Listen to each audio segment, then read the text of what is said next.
하나님 말씀은 시편 26편입니다. 우리 함께 교독하겠습니다. 내가 나의 완전함에 행하여 싸우며 흔들리지 아니하고 여호와를 의지하여 싸우니 여호와여 나를 판단하소서. 여호와여 나를 살피시고 시험하사 내 뜻과 내 양심을 단련하소서. 주의 인자하심이 내 목전에 있나이다. 내가 주의 진리 중에 행하여 허망한 사람과 같이 앉지 아니하여 싸우니 간사한 자와 동행하지도 아니하리이다. 내가 행악자의 집회를 미워하오니 악한 자와 같이 앉지 아니하리이다. 여호와여 내가 무죄함으로 손을 씻고 주의 제단에 두루 다니며 감사의 소리를 들려주고 주의 기이한 모든 일을 말하리이다. 여호와여 내가 주께서 계신 집과 주의 영광이 머무는 곳을 사랑하오니 내 영혼을 죄인과 함께 내 생명을 살인자와 함께 거두지 마소서.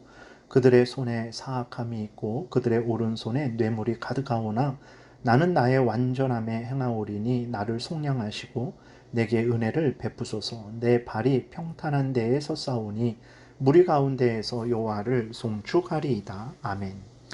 기도드리겠습니다. 하나님 아버지 감사합니다. 오늘도 은혜를 내려주셔서 감사합니다.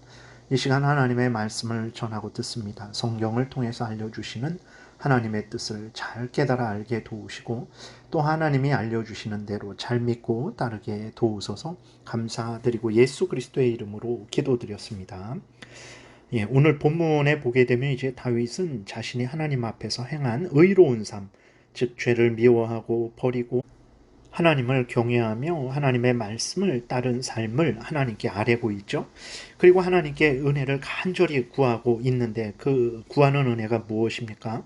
더욱 죄를 멀리하고 버리고 하나님을 경외하는 삶을 살게 해달라는 은혜를 구하고 있는 것을 보게 됩니다. 그래서 오늘 다시 한번 우리들이 본문을 통해서 이 땅에 살아가는 우리들이 하나님을 경외하고 하나님의 명령을 따라 살아가는 것, 이 세상의 죄에 동참하지 않고 범죄하지 않는 것, 이것이 참으로 우리들의 본분이고 하나님이 기뻐하시는 삶이라는 것을, 하나님이 원하시는 삶이라는 것을 우리가 확신하고 우리가 걸어가는 이 신앙의 길을 열심으로 이제 걸어가야 되겠습니다.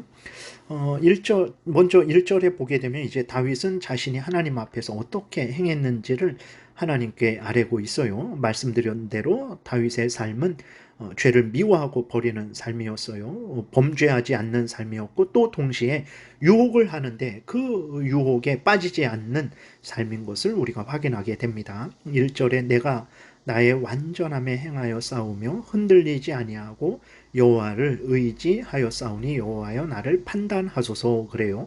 완전함에 행했다. 어떻게 인간이 완전할 수 있겠습니까? 그러나 이제 다윗이 의도적으로 또 경솔하게 행하지 않고 모든 삶을 하나님 앞에서 행하고 또 모든 생각과 말과 행동을 하나님의 말씀에 근거해서 살기 위해서 마음과 뜻과 정성과 목숨을 다했다라는 그러한 차원의 의미죠.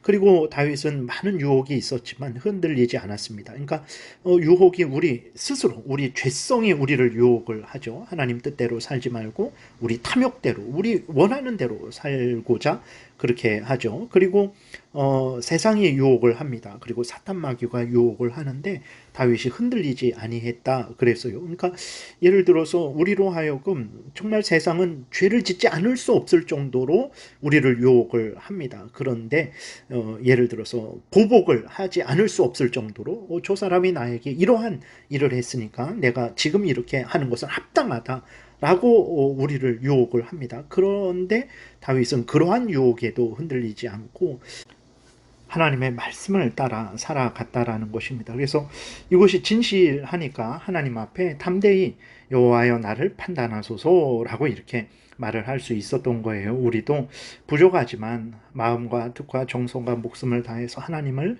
사랑했습니다 라고 그렇게 고백할 수 있는 그런 삶을 우리가 살아야 되겠습니다.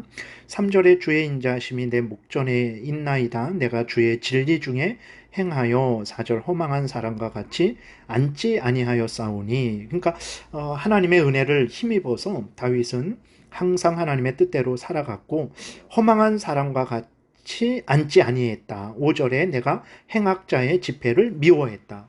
시편 1편에서 말하고 있는 것과 동일하죠. 복 있는 사람은 악인들의 꾀를 따르지 아니하며 죄인들의 길에 서지 아니하며 오만한 자들의 자리에 앉지 아니하고, 다윗이 그런 믿음을 가지고 그런 삶을 산 거예요. 우리가 마땅히 본받아야 될 삶입니다. 6절에 여호와여 내가 무죄함으로, 자기가 죄를 짓지 않았다라는 거예요. 그 정도로 이제 하나님을 전심으로 사랑하고 하나님의 뜻을 따라 살아갔다라는 것입니다. 8절 여호와여 내가 주께서 계신 집과 주의 영광이 머무는 곳을 사랑하오니, 하나님이 성전에 내가 함께 있겠다, 성전에서 제사 드릴 때에 내가 너희를 만나주겠다, 은혜를 내려주겠다라는 것을 굳게 믿고 제사 드릴 때 이러한 믿음으로 하나님 앞에 나아간 거예요. 오늘날 우리들이 예배를 드릴 때 예배 중에 하나님이 함께 계시고 우리의 찬송과 기도를 받으시고 은혜 내려 주신다라는 것을 우리가 분명히 믿고 사랑함으로 예배를 드립니까? 다윗은 그렇게 한 거예요. 그렇게 우리가 마땅히 본받아야 되는 것입니다. 그리고 다윗이 구하는 것이 무엇입니까? 다른 거 구하지 않아요. 이렇게 살았으니까 하나님 내 건강과 내 범사와 내 물질과 내 모든 자식들 잘 되게 해주세요 라고 그렇게 구하지 않고 오히려 무엇을 구합니까? 아직까지 살아왔던 그대로 죄를 미워하고 버리고 하나님을 더 사랑하고 의지하고 시험에 빠지지 않고 그 시험 중에서도 하나님의 뜻대로 살아온 삶을 더 열심히 계속해서 살게 해달라고 그것을 구합니다. 4절에 간사한 자와 동행하지도 아니하리이다. 5절 악한 자와 같이 앉지 않겠습니다. 6절 여호와여 내가 무죄함으로 손을 씻고 주의 제단에 두루 다니며 감사의 소리를 들려주고 주의 기이한 모든 일을 말하리이다. 하나님이 주신 은혜 전하고 하나님의 말씀 전하고 하나님이 왕으로 세우셨으니 하나님의 뜻대로 통치하는 그런 삶을 살겠습니다. 9절에 내 영혼을 죄인과 함께 내 생명을 살인자와 함께 거두지 마소서. 그들의 손에 사하감이 있고 그들의 손에 뇌물이 가득하오나, 뇌물 받는 거 좋잖아요. 얼마나 좋습니까? 뭐 50억씩 받고 몇백억씩 받고 정말 얼마나 그 인생 가운데 좋습니까? 그런데도 그들과 같이 하지 않겠습니다. 하나님, 나는 나의 완전함에 행하겠습니다. 다시 말해서 하나님 사랑하고 하나님 말씀대로 살아가는 일에 집중하겠습니다. 하나님 나를 속량하시고 내게 은혜를 베풀어 주옵소서라고 이렇게 기도하는 거예요. 오늘 이러한 마음과 태도로 살아가는 사람들을 볼 때 세상이 뭐라 그러겠습니까? 그리스도인들도 이런 마음과 태도로 오로지 하나님만 바라보고 사는 삶을 살 때 지혜로운 그리스도인들은 어리석구나, 세상 물정 모르는 사람이구나 라고 말하지 않겠습니까? 그러나 하나님은 다윗과 같은 마음과 태도는 성도가 마땅히 가져야 될 마음과 태도라고 오늘 본문을 통해서 말씀을 하고 계신 거예요. 다윗이 이러한 마음과 태도로 삶을 살았고 이러한 기도를 했다. 너희들도 이러한 마음과 태도로 삶을 살고 이러한 기도를 해라 말씀을 하시는 것입니다.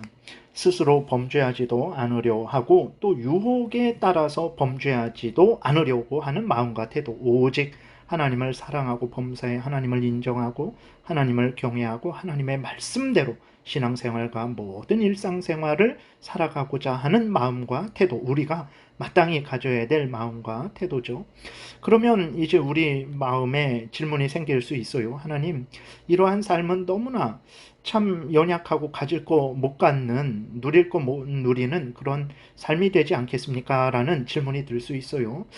첫 번째로 우리가 해야 될 일을 하지 말라라는 것 아닙니다. 그리고 우리가 누려야 될 건 누리지 말라는 거 아니에요. 열심히 일해서 물질을 얻고 그 물질을 또 사용하는 거죠. 우리의 건강을 위해서도 사용하고 또 이제 그 자녀들을 위해서도 사용하고 또 그것을 하나님 앞에 드리면서 하나님의 일을 위해서도 사용하는 그 일을 얼마든지 우리가 해야 됩니다. 그건 세상 사람들보다도 더 열심히 성실하게 정직하게 땀 흘려서 일해야 되는 거예요. 그리고 그 일한 것을 통해서 물질을 얻고 그것을 바르게 얼마든지 사용할 수 있어요. 여행하는 데도 사용할 수 있고 뭐 그걸 얼마든지 그럴 수 있습니다. 그것을 그렇게 하지 말라라는 건 아니에요. 근데 그 모든 일을 할 때에 하나님의 영광을 위해서 하라는 거예요. 돈 버는 것도 하나님의 영광을 드러내기 위해서, 내가 쉬는 것도 하나님의 영광을 드러내기 위해서, 내가 맛있는 음식 먹는 것도 하나님의 영광을 드러내기 위해서 그러한 목적으로 하면 얼마든지 됩니다. 그리고 두 번째,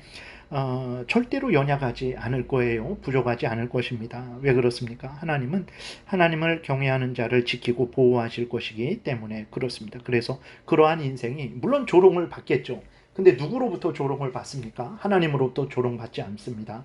참된 신앙인들로부터 조롱받지 않아요. 그들로부터는 존경을 받죠.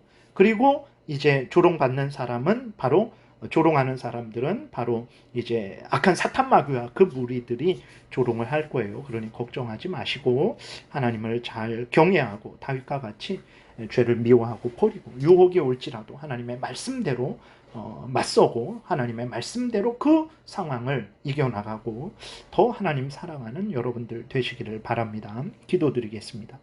하나님 아버지 감사합니다.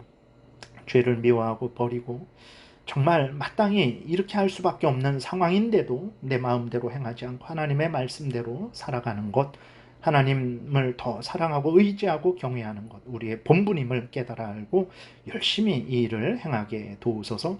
예수님 이름으로 기도드렸습니다. 주기도문 드리겠습니다. 하늘에 계신 우리 아버지여, 이름이 거룩히 여김을 받으시오며 나라의 임하옵시며 뜻이 하늘에서 이루어진 것 같이 땅에서도 이루어지이다. 오늘날 우리에게 일용할 양식을 주옵시고 우리가 우리에게 죄지은 자를 사하여 준 것 같이 우리의 죄를 사하여 주옵시고 우리를 시험에 들게 하지 마옵시고 다만 악에서 구하옵소서.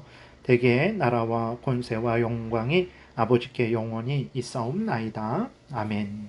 지금은 우리 구주 예수 그리스도의 은혜와 하나님 아버지의 크신 사랑과 성령의 교통하심이 하나님을 경외하고 어떤 형편 처지이든지 하나님의 말씀 따라 살아가고자 은혜 구하며 돌아가는 하나님의 택한 백성들 머리 위에 지금부터 영원토록 함께 있을지어다. 아멘.